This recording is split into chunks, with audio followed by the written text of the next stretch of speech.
আসসালামু আলাইকুম, আমার চ্যানেল আপনাদের স্বাগতম। আমি আজকে দেখাবো লেয়ার মুরগির মাংস রেসিপি। কিভাবে লেয়ার মুরগির মাংস রেসিপি করবেন তা আজকে আমি দেখাবো।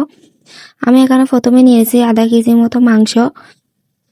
এখানে বেটে নিয়েছি পেঁয়াজ, রসুন, আদা, ধনিয়া পাতা। তারপর এখানে তেল দিয়ে দিয়েছি, 1 কাপ পরিমাণ মতো তেল দিছি। আমি এখানে আগে থেকে একটু তেল ছিল, তো আমি তারপর দিয়ে দিব পেঁয়াজ। এখানে আমি পেঁয়াজ দিয়ে দিয়েছি, একটু ভালো করে নেড়ে চেড়ে একটু লাল করে নিব। তারপর দিয়ে দিয়েছি আমি একটা রসুন বাটা। আমি রসুন একটু লাল করে নিছি। তারপর দিয়ে দিয়েছি আদা বাটা। আদাও একটু নেড়ে চেড়ে লাল করে নিব। আমি 1 চামচ শুকনো মরিচের গুঁড়া, আবার 1/2 চামচ শুকনো মরিচের গুঁড়া দিচ্ছি।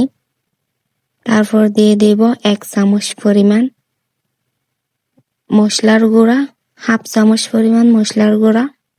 তারপর দিয়ে দেব 1 চামচ পরিমাণ ধনে গুঁড়া, তারপর 1/2 চামচ পরিমাণ। তারপর দিয়ে দিচ্ছি আমি 1 চামচ হলুদের গুঁড়া।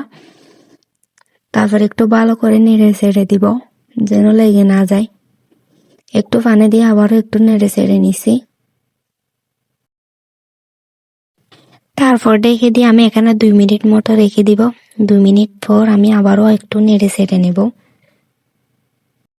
তারপর আমি এখানে দিয়ে দিছি মাংসগুলো দিয়ে আমি একটু ভালো করে মিশিয়ে নিব, যেন মশলাগুলো মাংসের সাথে ভালো করে মিশে। আমি ওগুলো ভালো করে মিশিয়ে নিচ্ছি, যেন মশলাগুলো ভালো করে মাংসের ভিতরে ঢুকে। তারপর একটু পানি দিয়ে আমি আবারও ভালো করে মিশিয়ে নিচ্ছি। আমি আবারও ভালো করে মিশিয়ে নিব নেড়ে ছেড়ে। তারপর আবার একটু পানি দিয়ে দিছি। পানি দেওয়ার পর আবারও একটু নেড়ে ছেড়ে নিব। তারপর 5 মিনিটের জন্য আমি এইগুলো রেখে দিব। 5 মিনিট পর আবারও একটু ভালো করে নেড়ে ছেড়ে দিচ্ছি। তারপর এখানে আমি পরিমাণ মতো লবণ দিয়ে দিছি।